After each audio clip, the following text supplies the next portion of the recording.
गई हो आपकी? नहीं सर, जैसे ट्यूशन होता है सर, जैसे उसको अपन हम 200 शब्दों में पढ़ लेते हैं तो फिर उसको 15 शब्दों में कैसे लिखेंगे? तो चुनिंदा शब्द जैसे उसमें कहाँ से चुनने हैं? देखिए पहली बात तो ऐसा क्वेश्चन 2 नंबर वाले में बहुत कम आता है कि आपको बहुत ज़्यादा लिखने के दे रहे हैं। जहाँ पर यहाँ पे जो आरपीएससी में 2 नंबर का क्वेश्चन होता है वो बहुत ही सटीक नॉर्मली पूछा जाता है। क्या पूछते हैं या तो परिभाषा पूछते हुए या आप किसी चीज़ का महत्व पूछते तो क्या बताते हैं इसके 4 महत्व होते हैं, या कोई छोटा सा चीज़ पूछते हैं डूम जी जवार जी, तो उसमें 2 नंबर में स्पेस दे रखा तो आप बता दो भाई जन्म स्थान क्या था और क्या किया था, किस लिए प्रसिद्ध है। ये बात आप उसमें इंक्लूड कर सकते हो। आपसे यह नहीं पूछा जाएगा कि जो 200 शब्द का कोई एनालिटिकल क्वेश्चन हो आपसे उसमें नहीं पूछ सकते। नहीं सर, जैसे अगर वो परिभाषा पूछे तो किसी राइटर की लिखे कि भारत सरकार के संदर्भ में लिखे।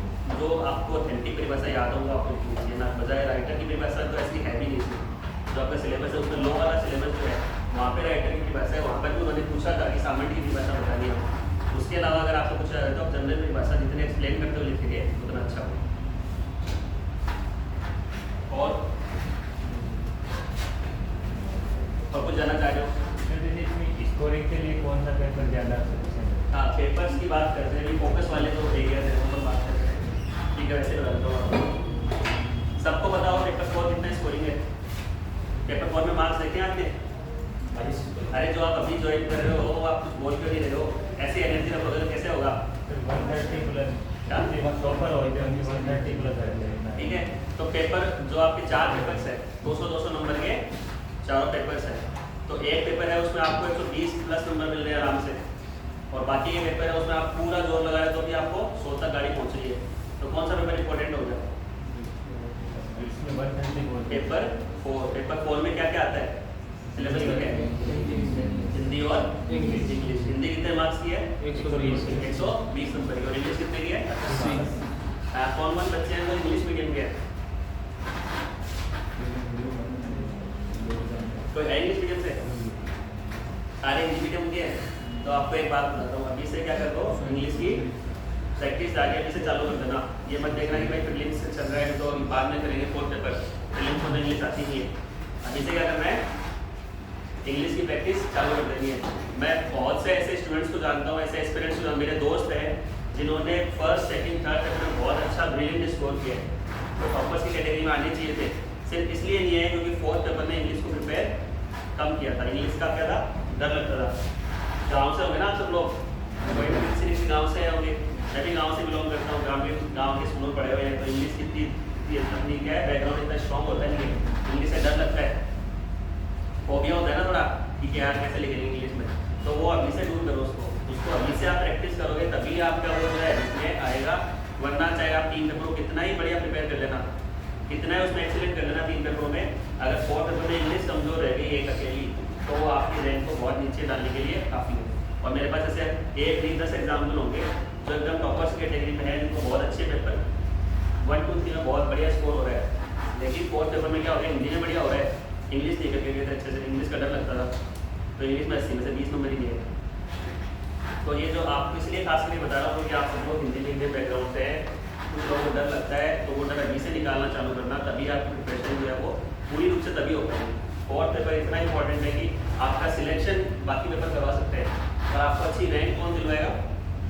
4th पेपर और 2nd पेपर, ये 2 पेपर ऐसे हैं जो आपको बहुत बढ़िया रैंक दिलवा सकते हैं। 4th पेपर स्पेशली क्योंकि उसमें क्या हिंदी इंग्लिश है। अब हिंदी भी नहीं करोगे क्या करोगे, हिंदी मीडियम के हो कर लोगे कि नहीं करोगे? 120 नंबर 120 नंबर उसके प्रिपेयर करने हैं, पर उसमें ऐसा करना है कि उसमें आपके 80 नंबर आने चाहिए उनसे, ठीक है। बाद में बचता है 80 नंबर का जो इंग्लिश, उसमें अगर आप लिया तो 40 तो आपके आराम से कितने हो गए, 120-30 नंबर हो गए। वहाँ अगर 120-30 ले तो बाकी ये 3 में अगर थोड़ा बहुत कम बेसी करा तो काम कर देगा। इसलिए मैं आपको अभी से कह रहा हूँ, बाद में मत बोलना 1 साल बाद में कि अब तो यार इंग्लिश का फोबिया है, इंग्लिश का डर लग रहा है। अभी आप सेंट्रल लेने आए हो, अभी से जाके क्या करना है आपको, थोड़ा थोड़ा इंग्लिश को टाइम देना है, इंग्लिश में राइटिंग प्रैक्टिस चालू करनी है। बहुत छोटे छोटे टॉपिक्स हैं, पैसिव वॉइस है, पढ़े हुए हैं 11th में तो देखे आए सब लोग, 11th में नहीं थे क्या पैसिव वॉइस? आर्टिकल्स थे कि नहीं थे, प्रीपोजिशन थी, अब वो सब तो आपको करना ही पड़ेगा ना तुम्हारा। हल्के हल्के टॉपिक है, ये मत वेट करना है क्लासेस में चालू होगा तभी करूँगा। क्लास में तो पढ़ाएंगे पहले प्रीलिम्स वाला, आपको क्या पढ़ाएंगे पहले प्रीलिम्स के जो टॉपिक है पहले वो पढ़ाएंगे। तो आप वेट करते रहोगे, इस चक्कर में 2 साल से निकल गया, फिर आप क्या करोगे, अब तो इंग्लिश का डर लग रहा है, फिर आप क्या करोगे, 4 निबंध रटोगे, सर के पास आओगे, सर निबंध नहीं आ रहा मेरे को तो इंग्लिश में लिखना, 4 निबंध बता दो इंपॉर्टेंट कौन से होंगे। अब वो पता है किसी को कि वो ही आएगा। फिर आप लेटर रटने बैठोगे, सर 4 इंपॉर्टेंट लेटर बता दो, या पिछले बार कौन सा आया था वो लेटर रट के जाते हैं। रटने से काम इंग्लिश में नहीं चलेगा। इस बार के वो देखना, इस बार के निबंध के टॉपिक देखना, 2018 का डाउनलोड करना मेंस का, उसमें इंग्लिश के जो निबंध पूछे गए हैं उनका वो देखने टॉपिक साहब। आपको कहीं भी कोई भी टीचर आपको भी बता देंगे ये निबंध आ सकते हैं, बता देंगे। तो इस बार क्या है, ऐसा नए तरीके के क्वेश्चन पूछे जा रहे हैं, तो आप अभी से उसकी लिखने की प्रैक्टिस इंग्लिश की चालू कर दो अपने स्तर पर। ये क्या इंग्लिश मीडियम के स्टूडेंट है, उनको क्या बताता है कि आप क्या करो, हिंदी की प्रैक्टिस चालू करो, क्योंकि बच्चा क्या कॉपी से ही पता पहचानना रहता है कि कौन से मीडियम का है। इंग्लिश वाला जब हिंदी लिखता है तो पता चल जाता है कि हाँ ये इंग्लिश मीडियम का है, और हिंदी वाला जब इंग्लिश लिखता है तो पता चल जाता है कि ये हिंदी मीडियम का स्टूडेंट है। ठीक है, तो 4th पेपर पे स्पेशल आपको फोकस करना है। प्रीलिम्स के स्टूडेंट रहते हैं तो उनको आपको बता देता हूँ कि आपको कौन से सब्जेक्ट्स को ज़्यादा फोकस करना है प्रीलिम्स के लिए। प्रीलिम्स के लिए क्या करना होता है, राजस्थान में जो सब्जेक्ट्स है उनको बहुत अधिक फोकस में ज़्यादा रखो। अब राजस्थान में बहुत सारे क्वेश्चन पूछ जाते हैं प्रीलिम्स के लिए, मेंस के लिए वेटेज थोड़ा कम हो जाता है, इंपॉर्टेंस कम हो जाता है राजस्थान का, पर प्रीलिम्स के लिए राजस्थान की ज्योग्राफी, राजस्थान की पॉलिटी, राजस्थान की economics, history, art and culture इनका बहुत ज़्यादा वेटेज रहता है। लेकिन मेंस के लिए करना है, मेंस के लिए कौन से फोकस में रख रहे हो आप पेपर? हाँ, और पेपर में सर सब्जेक्ट्स और बताइए। सब्जेक्ट हिंदी इंग्लिश के अलावा पॉलिटी है, लोक प्रशासन है, और इसमें एथिक्स है, साइंस वाला तो क्वेश्चन है उसमें काफ़ी चीज़ बता है। जो भी सब्जेक्ट ऐसे हैं जो प्रीलिम्स में है और प्रीलिम्स में नहीं है उनको आपको ज़्यादा फोकस में रखना है, क्योंकि वो क्या है मार्क्स फैचिंग सब्जेक्ट है। जैसे इथिक्स का पेपर आपका ऐसे नंबर की इथिक्स आती है, ठीक है, छोटा सा सिलेबस है, एक कॉपी नहीं बनेगी आपकी, आप करने बैठोगे तो एक कॉपी 35 ही बनेगी इथिक्स की, इतना ऐसा सिलेबस है। और नंबर कितने हैं 65, और हिस्ट्री में कितने नंबर है 70 नंबर है। कितने सब्जेक्ट है हिस्ट्री में, कितनी कॉपियाँ बनेगी, गिनना है कि आप वर्ल्ड हिस्ट्री हो गई, फिर इंडियन हिस्ट्री हो गई, फिर राजस्थान की हिस्ट्री हो गई, फिर दोनों के आर्ट एंड कल्चर हो गए, 5 सब्जेक्ट तो ये हो गया, मिडाइवल और एंशिएंट और जोड़ दो, 6-7 कॉपियाँ आपकी किसकी बनेगी, सिर्फ हिस्ट्री की 6-7 कॉपियाँ आपकी बन गई। कितने नंबर के लिए, अब वो 70 नंबर के लिए 6-7 कॉपियाँ तो बन गई, तो बन गई, उसके बाद भी श्योरिटी नहीं है कि क्या क्वेश्चन आएंगे। सर इंग्लिश हिंदी के लिए सर कोई बुक अच्छी रहेगी या क्लास नोट्स अच्छे रहेंगे? देखिए क्लास नोट्स तो आप पढ़ रहे हो अच्छी बात है, करनी चाहिए, टीचर्स जो पढ़ा रहे हैं उनको एक्सपीरियंस होता है क्या इंपॉर्टेंट है, पर बुक्स भी आपको पढ़नी चाहिए। हिंदी के लिए तो आपको क्लास आपको नो डाउट फॉलो करनी चाहिए, बोल लो उसको भी सही। सर जो पढ़ा रहे हैं वो तो ठीक है, पर क्लास का एक दायरा होता है, क्लास में आपको सारे पढ़ाई चीज़ तो नहीं पढ़ाएंगे आके, या आपको सारे तो समझिए दौरान नहीं करवा पाएंगे। तो क्लास में पढ़ा रहे हैं वो इंपॉर्टेंट पढ़ा रहे हैं, वो तो आपको करना ही अच्छे से, पर साथ में आप क्या करो रागो प्रकाश को अच्छे से फॉलो करो इसके लिए। और इंग्लिश जो है उसके लिए कोई पर्टिकुलर बुक नहीं है, फिर भी आप जब करना चाहो तो RSS को नहीं पढ़ सकते हो। बाकी छोटे छोटे टॉपिक्स हैं वो आपने 12वीं में पढ़े हो, उनको अगर कॉपी किसी के पास हो तो उससे भी हो जाएगा। तो खेल हो गया, स्पोर्ट्स हो गया, योगा हो गया, हाँ, इनके लिए सोर्स क्या है? इनके लिए क्लास के नोट्स फॉलो करो आप, क्लास में जो आपको बताया जा रहा है उनको अच्छे से फॉलो करो। एक बात आपको बता देता हूँ जिससे कि अभी आप जो नई तैयारी कर रहे हो उसके लिए कि आपका एक सोर्स आपके कॉन्टैक्ट में आएंगे क्या, आज इस कोचिंग में आप आए हो इसके लिए, ठीक है, सेमिनार के लिए, दूसरे में भी जाओगे, फिर बाहर आपको ये बात को मिलती है, दुकानें मिलेंगी फोटोकॉपी वाली, वहाँ पे क्या है सबके नोट्स मिलते हैं, किस टॉपर के नोट्स, उसकी स्किल के नोट्स, किस कोचिंग के नोट्स, ठीक है, बुक्स मिलती है तरह तरह की। तो उस सेक्टर में आपको नहीं पढ़ना है। आप जिस कोचिंग को यूज़ करते हो, जहाँ भी आप पढ़ रहे हो, जिस टीचर से आप पढ़ रहे हो, उनके नोट्स को आपको क्या करना है, उनको रिलीजियसली फॉलो करना है। आपके पास हमेशा एक सब्जेक्ट की एक ही कॉपी होनी चाहिए, समझ रहे आप बात को। जैसे आपके पास पॉलिटी है तो आपकी अपनी एक कॉपी बना लिया आपने, उसमें क्या है उस कॉपी को ऐसा रखो कि उसमें आप कभी कुछ ऐड कर सको, थोड़ी थोड़ी जगह छोड़ दो टॉपिक्स के बीच में, फिर आपको कुछ नई अच्छी चीज़ मिले तो आपने उसमें अपनी कॉपी में ही ऐड कर दिया। बजाय कि अपनी कॉपी एक पढ़ी हुई है उसको तो रख दिया साइड में, यार ये नोट्स बढ़िया लग रहा है इस टीचर के, ये पढ़ लिया था। अब पॉलिटी की 2 कॉपियाँ होंगी आपके पास, फिर रिविजन करोगे तो क्या करोगे, कौन सी करोगे। इसलिए हमेशा अभी से स्टार्ट कर देना कि एक सब्जेक्ट की क्या होनी चाहिए, एक ही कॉपी होनी चाहिए। भले ही आप कोई बुक भी पढ़ रहे हो उसमें आप कुछ अच्छी बात लगी तो अपनी कॉपी में नोट कर लो। एक सब्जेक्ट की अगर एक कॉपी होगी तो आपको मेंस में और प्रीलिम्स में अच्छा स्कोर करने से कोई नहीं रोकेगा, क्योंकि क्या होगा हमेशा आप उसी का रिवीजन करोगे। आपका इतनी बार उस कॉपी का रिवीजन हो चुका होगा कि आपको ये याद होगा कि इसके कौन से पेज पे कहाँ पे क्या लिखा हुआ है। आपको क्वेश्चन पूछेगा तो बोलेगा मेरी कॉपी में ये ऊपर की तरफ लिखा हुआ है इस वाले पेज पे।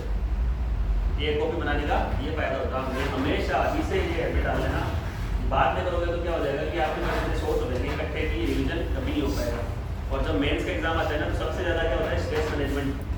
ये हम सब करते हैं, और मेंस के 1 महीने पहले बहुत से एक्सपीरियंस होते हैं जो क्या होते हैं, हिम्मत आ जाते हैं, क्योंकि स्ट्रेस मैनेज नहीं हो पाता। 4 पेपर हैं, उसमें कितने सारे सब्जेक्ट्स हैं, 14-15 सब्जेक्ट्स हो गए टोटल मिला के, अगर सारों को जोड़ोगे तो उनका रिवीजन कैसे करेंगे? आपको अगर अभी जो तैयारी कर रहे हैं ना उनको देखना हो तो अभी जो मेंस है ना तो लाइब्रेरी ज्वाइन कर लेना कोई, जहाँ पे जो मेंस के स्टूडेंट दे रहे हो ना तो मेंस के 1 महीने पहले उनसे बात करना, वो ऐसे तनाव में रहता है, कैसे रिवीजन करेंगे। अभी तो टेस्ट सीरीज लेंगे तो क्या होगा कि एक सब्जेक्ट का आज टेस्ट है, उससे पहले 7 दिन मिल गया आपको तैयार करने के लिए। 7 दिन में पॉलिटी पढ़ गया, फिर आप टेस्ट दे दोगे, फिर आपको 7 दिन का टाइम मिल गया, हिस्ट्री पढ़ गया, टेस्ट दे दोगे। वहाँ पे क्या होना है, मेंस के एग्जाम में 2 दिन में कितने पेपर होने हैं? 2 दिन में 4 पेपर होने हैं, ठीक है, एक सुबह एक शाम, दूसरे दिन सुबह शाम। 2 दिन में 4 पेपर होने हैं, उसके पहले कोई रिवीजन का टाइम मिला नहीं, इतने सारे सब्जेक्ट्स है, कैसे रिवाइज करोगे? सबसे बड़ा जो स्ट्रेस आता है वो यही आता है कि रिवीजन नहीं हो पा रहा है, हमारे पास इतने सारे सोर्स हो गए हैं, इतनी सारी किताबें पढ़ ली, हमको कैसे रिवाइज करें? इसलिए बढ़िया सबसे सोल्यूशन यही बता सकता हूँ आपको जो अभी तैयारी कर रहे हैं उनको, कि हमेशा अपने लिए एक ही कॉपी रखना है, हर सब्जेक्ट की क्या रखनी है, एक ही कॉपी रखनी है। कुछ अच्छा मिल रहा है उसी कॉपी में ऐड कर लो, पर हमेशा एक कॉपी रखोगे तो उसका 25 बार रिवीजन कर लोगे आप मेंस के एग्जाम आने तक, तो आपको उसमें सब कुछ याद रहेगा। जो अच्छा स्कोर करते हैं, जो सिलेक्ट होते हैं और जो नहीं होते हैं, उनमें ये डिफरेंस होता है क्योंकि जो स्ट्रैटेजी होती है ना वो क्या होती है, ऑन पॉइंट होती है। मेहनत तो बहुत लोग करते हैं, जो अभी प्रीलिम्स निकाल के आए हैं, जो प्रीलिम्स निकाला है जो मैथ जो लिखेंगे वो क्या प्रीलिम्स ऐसे निकल गया? मेहनत तो करिएगी ना, 3.5 लाख स्टूडेंट ने एग्जाम दिया था, 20,000 का निकलेगा, तो क्या ऐसे निकल जाएगा? मेहनत तो सारे 20,000 करेंगे, पर उसमें से मेंस में कितने पास होंगे? वही पास होंगे जो अपना स्ट्रैटेजी स्टार्टिंग से क्लियर रखेंगे। स्टार्टिंग से अगर आप क्लियर होगे कि मेरे को नोट्स कैसे प्रिपेयर करने हैं, तो आपको जो है एग्जाम के टाइम पे बिल्कुल भी बर्डन नहीं आएगा, स्ट्रेस जो आप आसानी से मैनेज कर पाओगे। ये छोटे वाले सब्जेक्ट के लिए आप पूछ रहे थे, उनके लिए भी अभी एक कॉपी बना लो, उसको बस रिवीजन करो, वो सबसे ज़्यादा स्कोरिंग होता है। इथिक्स, पबेट और 6 छोटे जो पोर्शन आपके सिलेबस में है वो सबसे ज़्यादा स्कोरिंग है। अगर उनको आपने अच्छे से प्रिपेयर कर लिया तो आपको अच्छे मार्क्स हर पेपर में मिलेंगे। और कुछ वेरी अरे बताओ, अभी तो तैयारी स्टार्ट नहीं की, अभी आपके ऐसे चेहरे लटके हुए हैं, सेमिनार लेने आए हो, कौन सा एग्जाम है? जैसे लेटर का पढ़ना होता है तो उसमें जैसे जो बीच का जो लाइन लिखनी होती है, मुख्य लाइन को बीच में जैसे पढ़ना होता है, बीच में लिखते हैं, तो बीच की लाइन में जैसे मैटर से संबंधित लाइन ज़्यादा लिखनी पड़ेगी या कम लिखनी, वो ज़्यादा बेटर है? देखिए इसमें भी लेटर में भी अब क्या परफॉर्मा बहुत बड़ा हो गया है, ऊपर भी अपने को लिखना होता है 2-4 चीज़ें, नीचे भी 2-4 चीज़ें लिखनी होती है, और पेज कितना मिलता है? 1 पेज मिलता है, तो आपको उस पर डिपेंड करेगा। आप पेपर लेके देख लो, अभी उसमें आपको जितनी जगह मिली उस हिसाब से आप उसको मैनेज कर सकते हो। बहुत ज़्यादा स्पेस आपको उसमें लेटर में नहीं मिल रहा है कि आप उसमें बहुत ज़्यादा लिख में लाएंगे। जैसे पट्टर लेखन होता है, जैसे निमन लेखन होता है, इसके लिए कोई अच्छी बुक हो, इसकी लैंग्वेज अच्छी हो। राघव प्रकाश में है इसके इंग्लिश के लिए भी रसोई में RS रसोई में एग्जाम का मिल जाएगा राइटिंग की, और बाकी सब क्लास में आपको करवाएंगे, उसमें कोई इशू नहीं है, क्लास में आप कैसे बोलते हैं।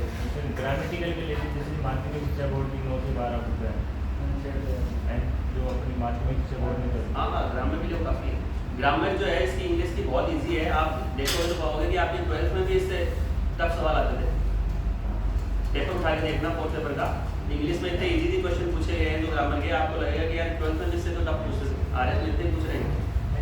ग्रामेटिकल प्रॉब्लम कुछ इतनी नहीं आती, लेकिन जैसे निमन लेखन है, पत्र लेखन है, इनमें सर जैसे कैसे लिखे, बढ़िया नंबर कैसे आए अपने? वो देखो सारा प्रैक्टिस का खेल है। जैसे जो भी ये पूछ रहे हैं कि कंपोजिशन जो है इंग्लिश का, जो मैं आपको बता रहा था कि अभी से प्रैक्टिस करोगे कोई आएगा, अभी से प्रैक्टिस नहीं करोगे तो बाद में यही दिक्कत